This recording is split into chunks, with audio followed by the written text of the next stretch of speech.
Ward number 3 द्वारा विनियोजित सूर्यदर्शन youth क्लबबाट आयोजित यस कार्यक्रमका सभाध्यक्ष, यस क्लबका अध्यक्ष गणेश भाइ, त्यसै गरेर प्रमुख अतिथिको रूपमा भद्रेकाई कराते राष्ट्रिय सङ्घका केन्द्रीय अध्यक्ष एवं मेलम्ची नगरपालिकाका नगर प्रमुख हेनु लामाज्यू, त्यसै गरेर विशेष अतिथिमा निवर्तमान भद्रेकाई करातेको केन्द्रीय अध्यक्ष एवं यस हाम्रो टोखा नगरपालिकाका नगर उपप्रमुखज्यू, त्यसै गरेर 3 नम्बर वडाका वडाध्यक्षज्यू, कार्यपालिका सदस्यज्यू, मित्र राष्ट्र भारतबाट पाल्नुभएका खेलाडी र उहाँका अफिसियल टिमहरू र ड्यान्समा आसीन भद्रेकाई कराते टिमका प्रशिक्षकज्यूहरू र उपस्थित खेलाडी भाइ बहिनीहरूमा टोखा नगरपालिका खेलकुद विकास समितिको तर्फबाट र मेरो व्यक्तिगतबाट हार्दिक ज्ञान अभिवादन गर्न चाहन्छु।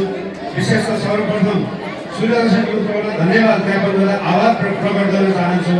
म टोखा नगर खेलकुद समितिको अध्यक्ष भएको 1 वर्ष भयो। 1 वर्षलाई पनि उहाँहरूले सम्झेर आज मलाई सम्मान गरिदिनु भएका सूर्यदर्शन युथ क्लबका सम्पूर्ण अध्यक्ष प्रधानका सम्पूर्ण टिमलाई म फेरि पनि धन्यवाद दिन चाहन्छु। टोखा नगरपालिकाले विगत 8 वर्षदेखि विभिन्न खेल उसमा लगानी गर्दै आइरहेको छ र विभिन्न प्रतियोगिता जित्दै पनि आएको छ।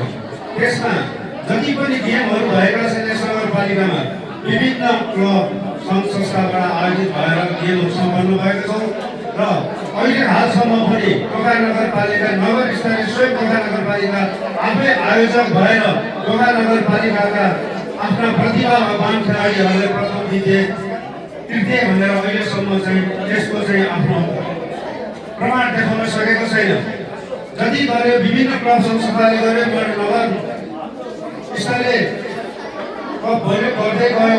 तर विडम्बना के बात छ भन्दाखेरि जहिले पनि हामी जिल्ला स्तरीय प्रदेश स्तरीय खेलाडी पठाउनको लागि हामीले अहिलेसम्म पनि एकजना पनि खेलाडी तयार गर्न सकेका छैनौँ।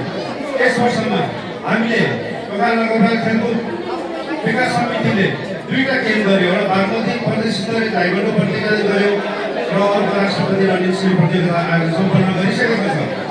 अब भविष्यमा हामीले टोखा नगर खेलकुद विकास समितिलाई 8वटा जिल्लामा हामी गेम गर्दैछौँ।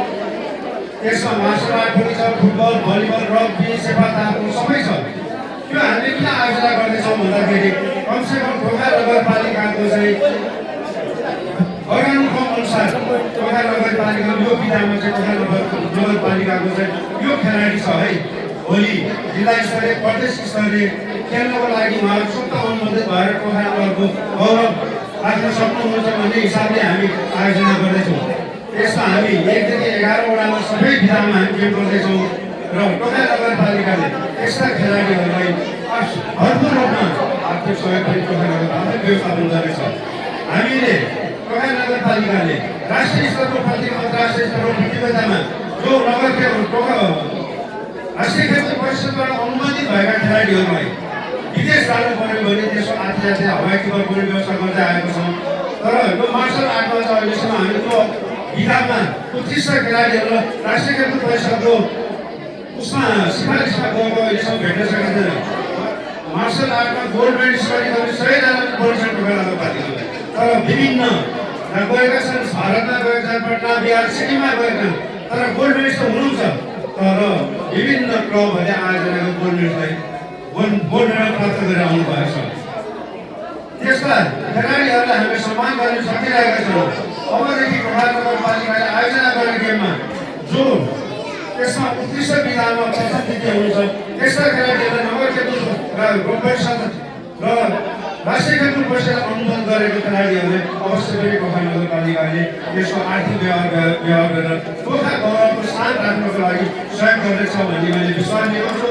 अब निकट भइसकेदेखि यहाँ 8वटा जिल्लामा जुन गेमहरू सञ्चालन भइरहेछ आफ्नो वडाबाट सहभागिता जनाई नगर स्तरीय खेललाई चाहिँ उच्च सम्मानका साथ तपाईँहरू सफलता देखाइदिनु हुनेछ मैले आशा गर्दै यो कार्यक्रमको सफलताको शुभकामना दिँदै सूर्यदर्शन युथ क्लबलाई यो कार्यक्रम गर्नुभएकोमा सम्पन्न गरेकोमा धेरै धेरै बधाई दिँदै बिदा हुन्छु। धन्यवाद।